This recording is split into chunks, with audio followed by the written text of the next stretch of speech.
2024 comes to an end, a year that grappled with conflicts and humanitarian crises. The United Nations has sounded the alarm on the devastating toll of war on women and children, with a staggering 40% of war victims being women and 30% being children. The latest UN report paints a grim picture of civilian suffering in 2024. From Gaza to conflict zones across the globe, the targeting of innocent civilians, especially women and children, reached unprecedented levels, with sexual violence and inadequate health care worsening the crisis. The report points out that the lack of awareness around the magnitude of women and children suffering in conflict zones. On today's episode, we explore what can be done to protect the war. Welcome to In Depth.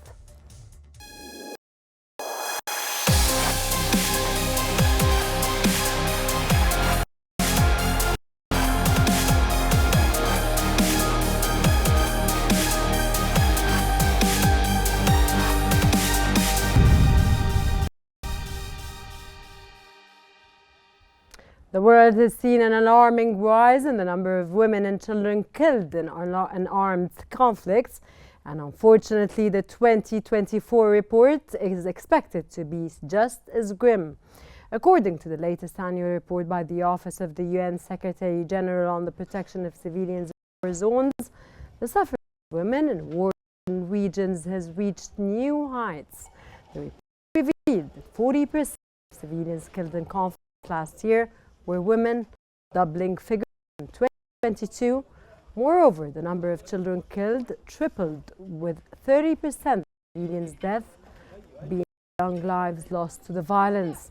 The report also reflected a tragic picture of the rising toll that war continues to take on the most vulnerable, especially women and children, with little hope for change in the year ahead.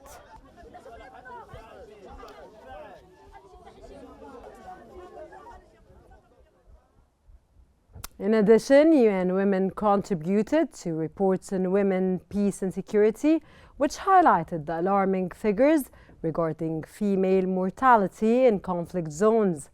The UN described this situation as a war on women, noting that they are affected in numerous ways. Pablo Castillo, a policy specialist on peace and security at UN Women, explained the increase in the number of women dying in armed conflicts is happening in all wars, pointing out that this distributing trend is due to the increasing disregard for humanitarian international law and standards.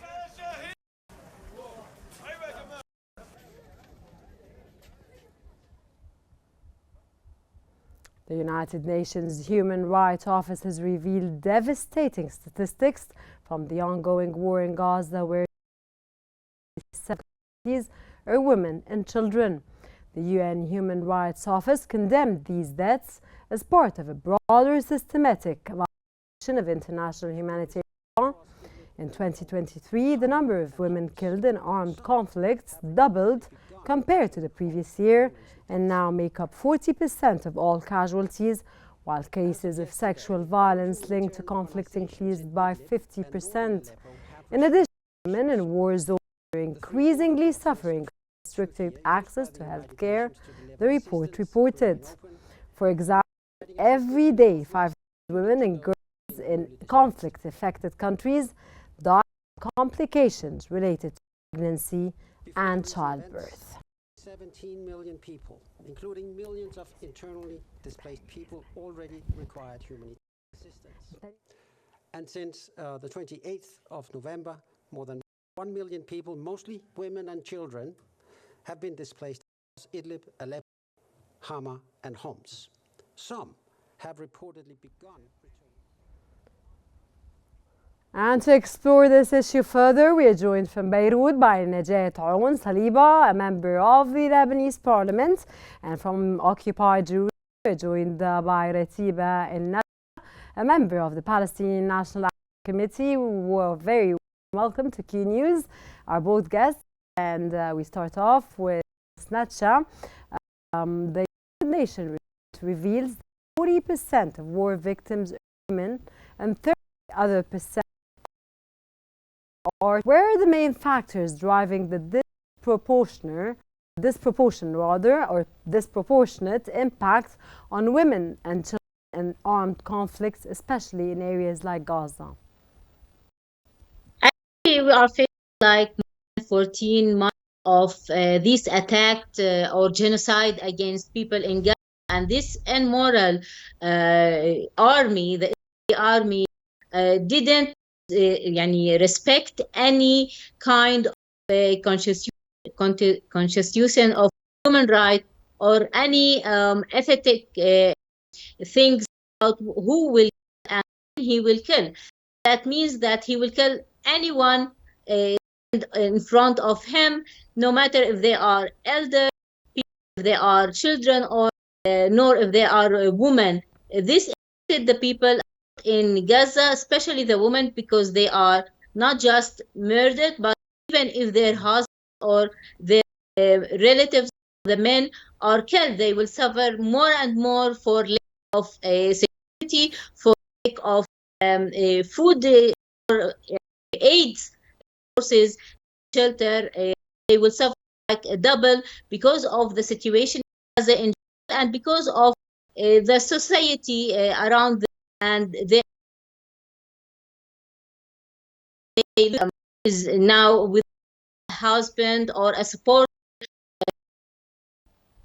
Okay, that 70% of the victims of the recent conflicts are from Gaza. What role does the ongoing Israeli occupation play in disproportionate impact on women and children in Gaza?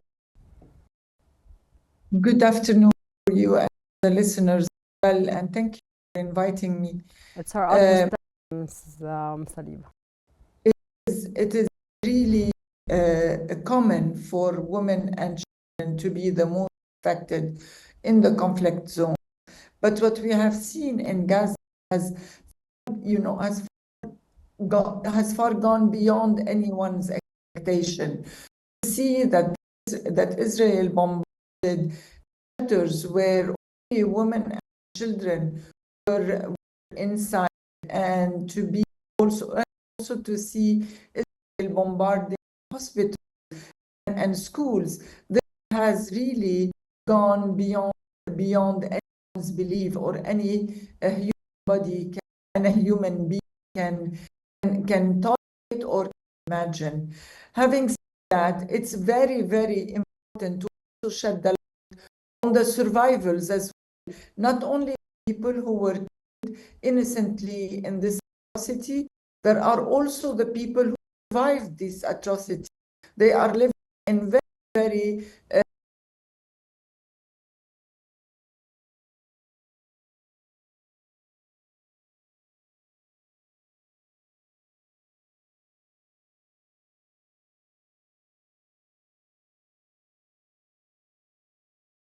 Please, why is it very common when it comes to that women and children are split?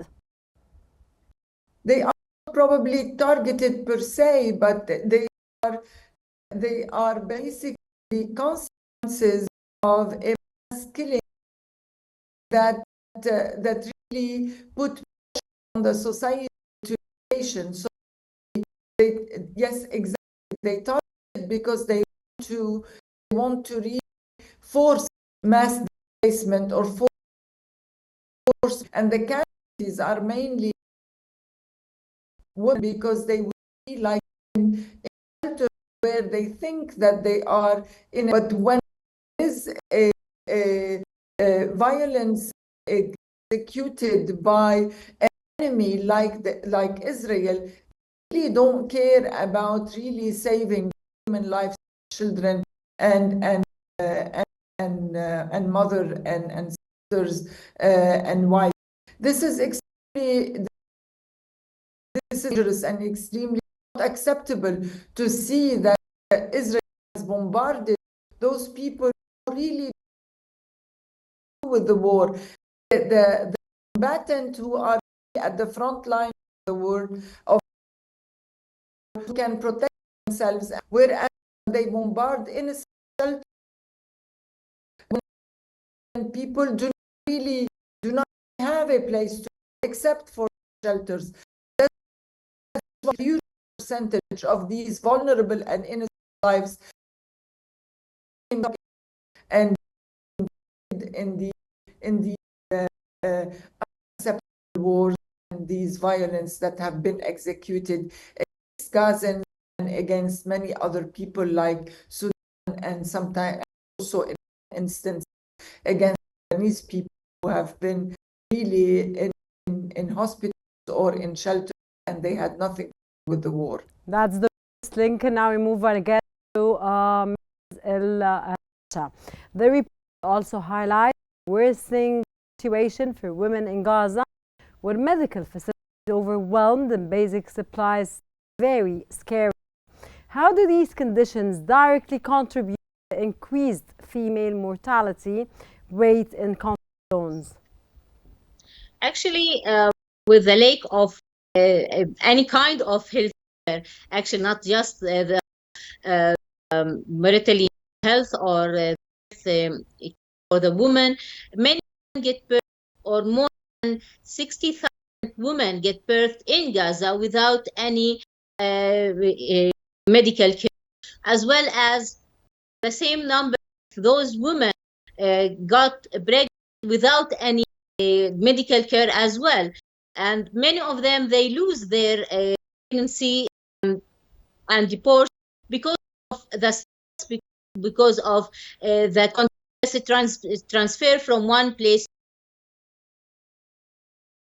diseases and like illnesses for the in the future, not just in days. And the lack of personal hygiene is the most effective and most cause the women in their period. And of course, due to the lack of health care that does not exist.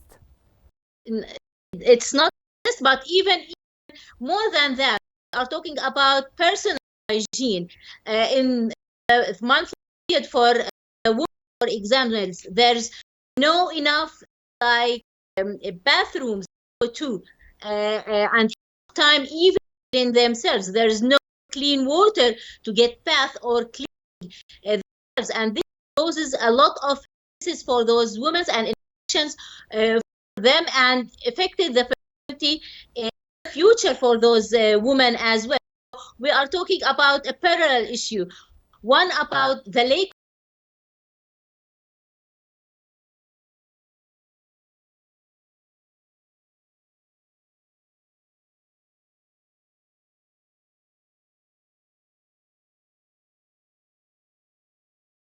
about one bathroom for 250 women in shelter in this war, and yes, in catastrophic, of course. This of course, they hold themselves for a very long time. They didn't have enough,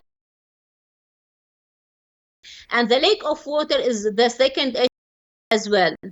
Okay, we move on to Dr. Saliba. Dr. Saliba, the United Nations has condemned Israel for its failure to respect international law and its attacks on civilians. Does the international community continue to allow Israel's actions, again, the international community, especially those targeting women and children, to go unpunished? I believe that. And when will they be punished?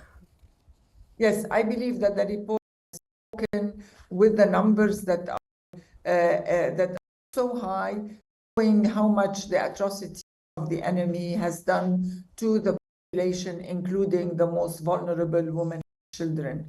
I don't think anyone in the world would accept this to happen to their mother or to their children.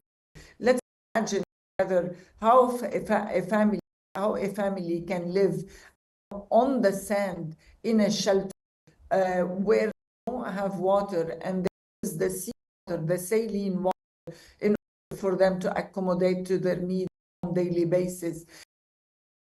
This is so many repercussions, especially on their health, on the health of their teeth, on the health of their heart, and on the health of their children. Can you imagine the difficulty a mother can go through when she sees her kid being sick and on the sand or living in a shelter, and like my colleague has just, sharing a bath with 200 and other families. This is like those are conditions that no one in the world should accept, and I think we definitely should hear much louder voices calling on Israel to stop this massacre of people who are killed and massacre of the slow death of the people who are alive. It's good to have the report, but we need to back up the report. You need to be implemented and you need action. Yes, thank you. Yes, definitely. Okay. We need loud voices that can speak to the humanity and dignified life to the people living in Gaza and in other parts of the world who are living in conflict zones. The report also mentioned the lack of access to medical care for women in conflict zones. Can you please elaborate on the specific health challenges faced by pregnant women and children and the long-term consequences for their survival? Again, I would say, we need to imagine ourselves in this situation and think who is pregnant or who has a newborn, she would not be able to feed her newborn with milk, with the basic food or basic water. What kills me is that when I think about, the lack of water, lack of access to drinking water and to basic food, I think about the agony, the distress that the woman can go through, because usually the woman does not think about herself.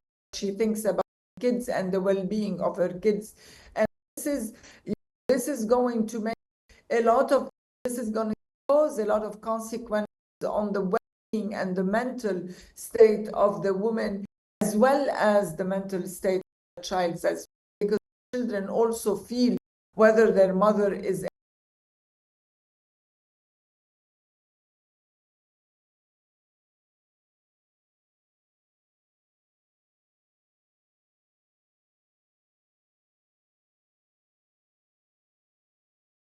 think about state, one acute state. In Gaza and in Lebanon, what we have seen is a chronic state, meaning that we have a trauma after trauma after trauma.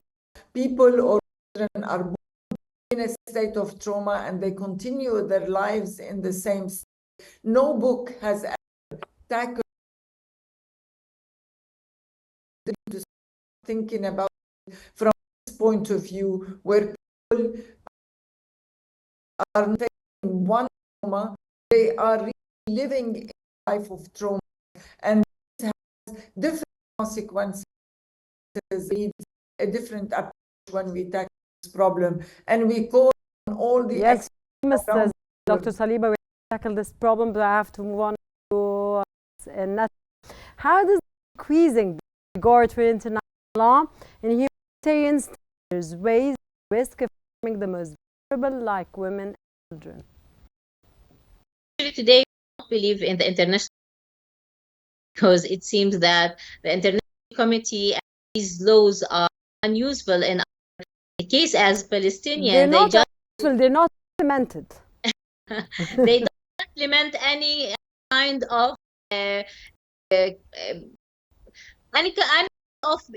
even putting any pressure on Israel to enter AIDS people. It can't do like medical care. They just reporting and reporting. We don't just have these numbers as a viral thing to say that we report the situation in Gaza. Stop this situation in Gaza. Okay, because Ms. Nacha, Israel is continuously disregarding each and every or any sanction, anything, any rule that comes out Israel. This is everything. How can we implement United Nations Security Council resolutions, international human rights resolutions, all resolutions are already implemented for the sake of Gaza and for the sake of the Israeli people and the genocide and to help women and children, of course. Tens of implementation, please. There's no way to implement these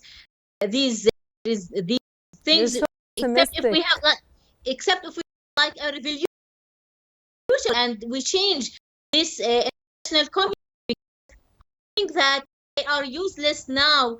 The Palestinians, they can implement a lot of methods in other areas, but it seems that when it comes to the Israeli-Palestinian conflict, they are they have no means to implement any kind of these constitutions or solutions or anything to the people in Gaza, Palestinians, even in the West Bank. They saw our suffering and they do nothing.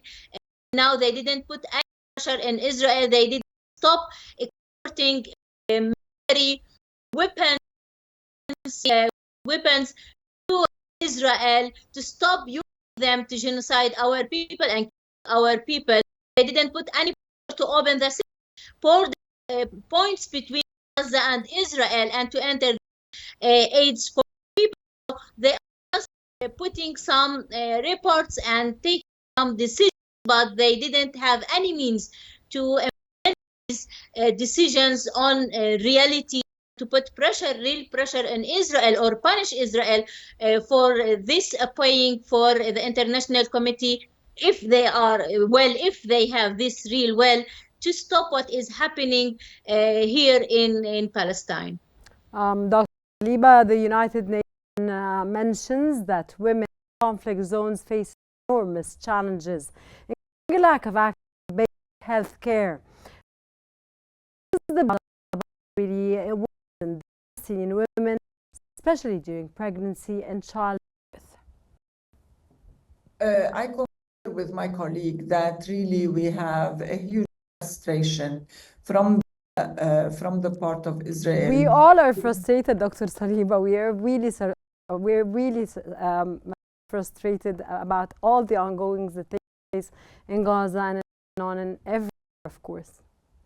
Definitely, and we really don't want to see the structure of the United Nations or the resolution of the United Nations being violated, because we believe in the need for an order in the world, and the order in the world from the resolutions and the rules and the values that the United Nations have put, and so we all honor it. Unfortunately, Israel has violated many of these resolutions, and they have said time and time again that they don't believe in the word order and they want to create their own order.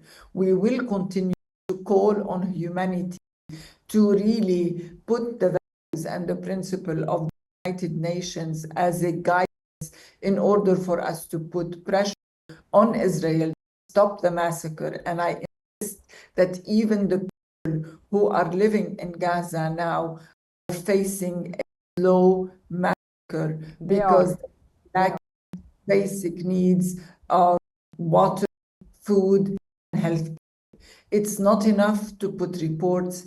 It is of utmost importance for all of us as human beings to really raise concerns and say out loud that what Israel is doing to the Gazan and to many people in the area is not acceptable and is against all principles that the humanities believe in. It was in the conflicts, other conflict zones. We really need the all countries and all human people living in this world to really put high attention to women, and because they bear worst, they bear the maximum consequences from these wars. Respect towards you, both guests with broken hearts, that Beirut, Najib Salih, a member of the Lebanese parliament, and from occupied Jerusalem, Ratiba Acha, member of the Palestinian Action Committee. Thank you both for your informative knowledge and insights, and that brings us to the end of today's episode of In Depth. Thanks for watching and stay tuned for more updates on Q News.